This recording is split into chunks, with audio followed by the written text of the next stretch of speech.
शिक्षक से राष्ट्रपति।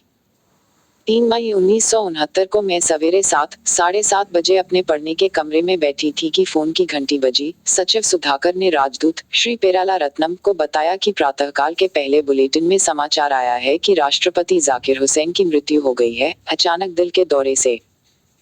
पहले 2 राष्ट्रपतियों को मैं पहचानती थी, परंतु जाकिर हुसैन से व्यक्तिगत रूप से परिचित थी। उनको मैं तब से जानती थी जब वे बिहार के राज्यपाल पद से निवृत्त होकर भारत के उपराष्ट्रपति पद पर नियुक्त हुए थे। समय समय पर हमें उनसे किसी न किसी संबंध में मिलने जाने का सौभाग्य प्राप्त होता रहता था।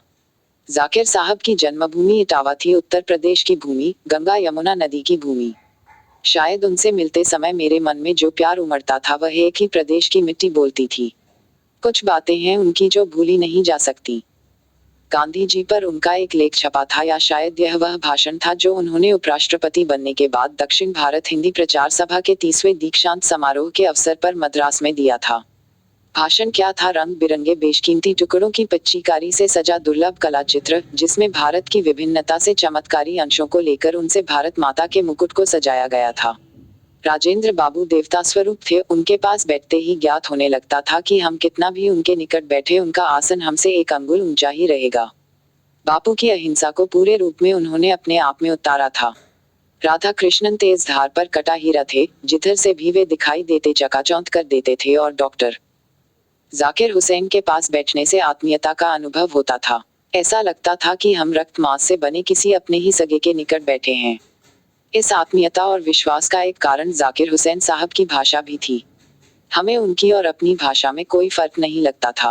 उनके साथ हम वही बोली बोलते थे जो घर में अपने स्वजनों के बीच सुनते थे। दीवारों से समानांतर लगी मेजों पर तरह तरह के पत्थर सजे रहते थे। जाकिर साहब को मूल्यवान पत्थरों के अध्ययन का शौक था और उन्होंने इनका बहुत संग्रह भी किया था। जाकिर साहब का दूसरा शौक बागवानी था, जो गुलाबों की पहचान में अपनी चरम सीमा तक पहुंच गया था। गुलाब से संबंध नेहरू जी का भी था, परंतु उनका गुलाब उन्हें कोई और लाकर कोई उन्हें स्वयं गुलाब ही समझता था। परंतु जाकिर साहब खुद गुलाब खिलाते थे और उसके खिल जाने पर दूर से बैठकर उस महिमा को देखते थे। फूलों की क्यारियों में उनकी महक में डूबे जाकिर साहब जब सुबह को घूमते तो हर ओस की बूंद में उनकी आत्मा चमकती, हर हवा के झोंके में उनकी रूह पंखुड़ियों से बात करती नजर आती। विदेशों में जाते समय उन्हें जो निजी भत्ता मिलता था, उस सबसे वे नए पौधों के बीज और खूबसूरत पत्थर खरीद लेते थे। बगीचे के एक एक गुलाब की हर एक पंखुड़ी को वे अलग अलग पहचानते थे और बच्चे की तरह उसकी देखभाल करते थे।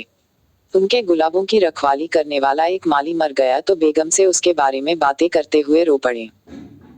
हिंदी जाकिर साहब की मातृभाषा नहीं थी, उसे उन्होंने बड़े परिश्रम से एक एक शब्द अलग करके सीखा था और अंत तक उर्दू लिपि के माध्यम से ही वे अपने हिंदी भाषणों को पढ़ते थे। पढ़ने से पहले घंटों अपने सचिव के साथ प्रत्येक शब्द के शुद्ध उच्चारण का अभ्यास करते थे, और यह तब जबकि शुरू के दिनों में उनकी एक आंख जाती रही थी।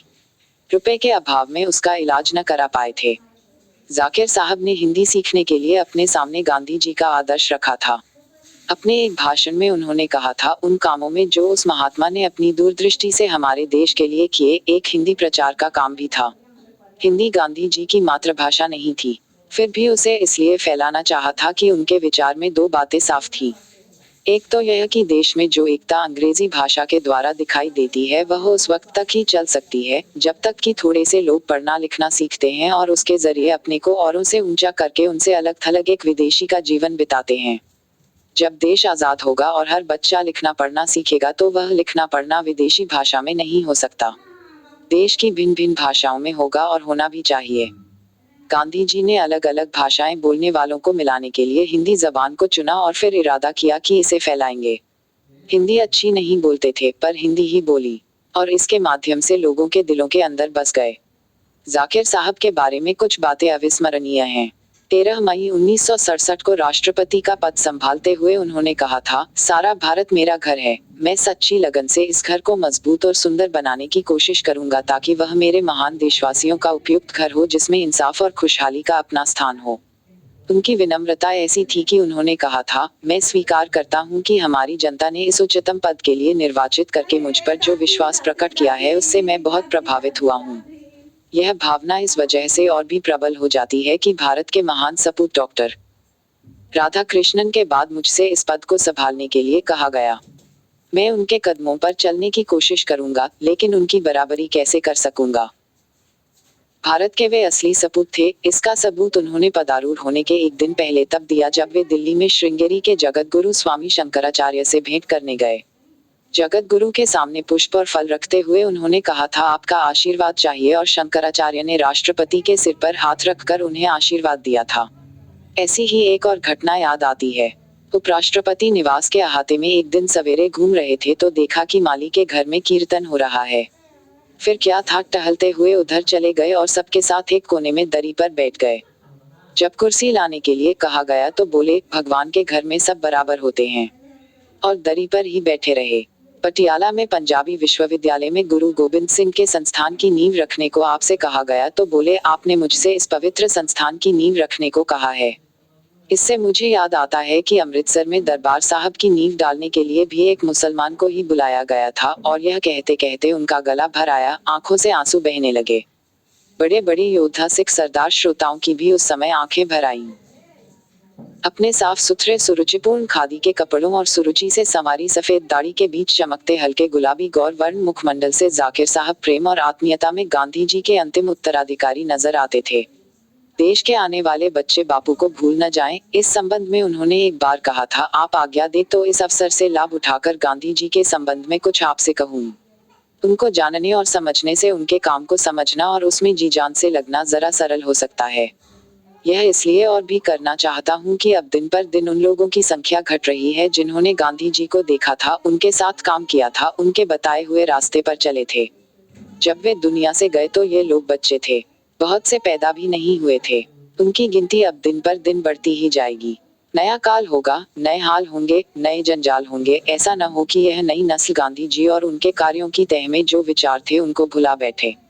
ऐसा हुआ तो हमारी सबसे मूल्यवान पूंजी बर्बाद हो जाएगी। जाकिर साहब से मिलने के लिए समय प्राप्त करने में देर नहीं लगती थी। एक बार मेरी एक सहेली ऑस्ट्रेलिया से भारत की यात्रा करने आई। अपने देश में वे भारतीयों की शिक्षा के लिए धन एकत्र किया करती थी। एक भारतीय बच्चे को उन्होंने गोद भी ले लिया था। जाकिर साहब ने तुरंत उनसे मिलने के लिए समय दिया और देर तक बैठे उनसे उनके कार्य, उनकी भारत यात्रा के बारे में सुनते रहे। हिंदी सीखने के बारे में एक बार जब उनसे प्रश्न किया गया तो उन्होंने कहा, मेरे परिवार के एक बच्चे ने जब गांधी जी से ऑटोग्राफ मांगा तो उन्होंने अपने हस्ताक्षर उर्दू में किए। उसी दिन से मैंने अपने मन में निश्चय कर लिया कि हिंदी भाषियों को अपने हस्ताक्षर हिंदी में ही दिया करूंगा। एक बार रामलीला में जनता ने उनसे रामचंद्र जी का तिलक करने के लिए कहा। जाकिर साहब खुशी से आए और तिलक किया। इस पर कुछ उर्दू अखबारों ने ऐतराज किया। जाकिर साहब ने जवाब दिया, इन नादानों को मालूम नहीं है कि मैं भारत का राष्ट्रपति हूँ, किसी खास धर्म का नहीं। जाकिर साहब राष्ट्रपति भवन में सादगी और विनम्रता के साथ कला प्रियता को भी ले आए थे। उनकी आंखों में ब्रिटेन के अभिमान के अवशेष शीशे के टुकड़ों के समान खटके। उन्होंने मुगल उद्यान को न केवल सुरक्षित रखा अपितु अपने व्यक्तित्व के वैभव से उसकी वृद्धि भी की। उनके समय में राष्ट्रपति भवन के बगीचों में 400 किस्म के नए गुलाब लगाए गए। अनेक रंग बिरंगे पशु पक्षी, हिरन, मोर, सारस, कबूतर, राजहंस आदि भारत के कोने कोने से मंगवा कर रखे गए।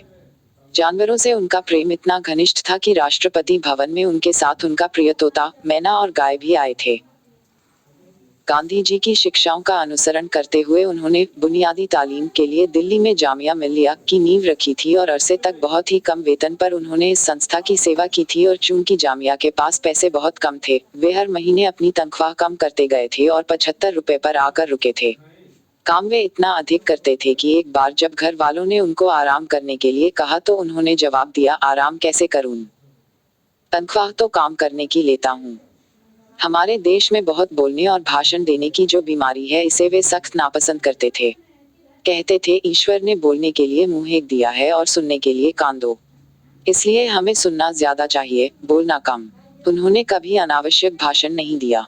जब जब उनसे सार्वजनिक रूप से बोलने को कहा गया, वे उठे और बड़ी नरमी से संक्षिप्त और सादे रूप में अपनी बात कह दी, जैसे अपने मित्रों और बच्चों से बात कर रहे हों।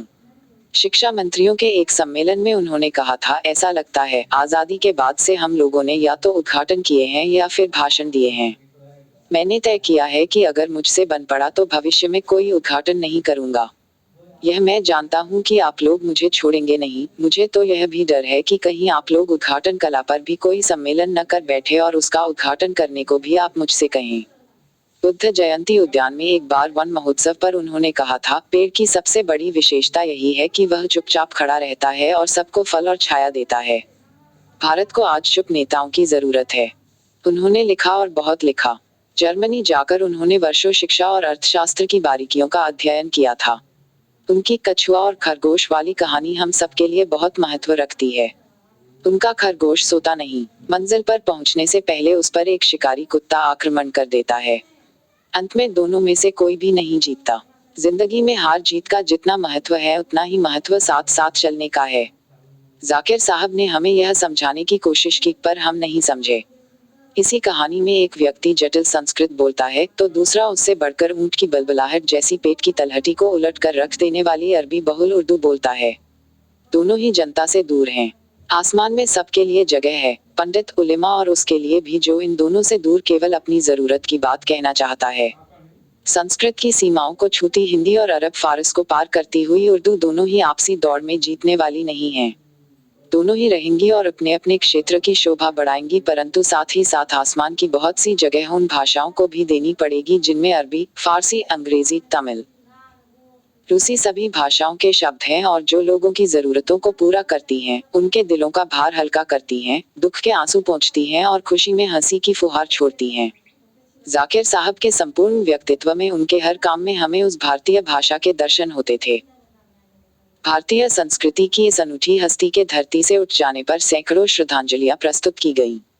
उनमें आकाशवाणी पर भाई जसदेव सिंह की आंखों देखी श्रद्धांजलि अत्यंत मर्मस्पर्शी थी। जाकिर साहब का जनाजा जब अपने अंतिम विश्राम स्थल जामिया पहुंचने के लिए कवि रहीम की कब्र के नजदीक पहुंचा तो उद्घोषक को अब्दुल रहीम खानखाना की ये पंक्तियां याद आ गईं। जो रहीम मन हाथ है, मनुवा कहू कित जाही, जल में ज्यों छाया परी, काया भीजत नाहिन। धरती माँ ने अंत में जाकिर साहब के लिए अपनी गोद खोल दी। जाकिर साहब अपने उन समस्त प्यारे पौधों की खाद बन गए जिनको रोपने, सजाने, संवारने में उन्होंने सारा जीवन लगाया था।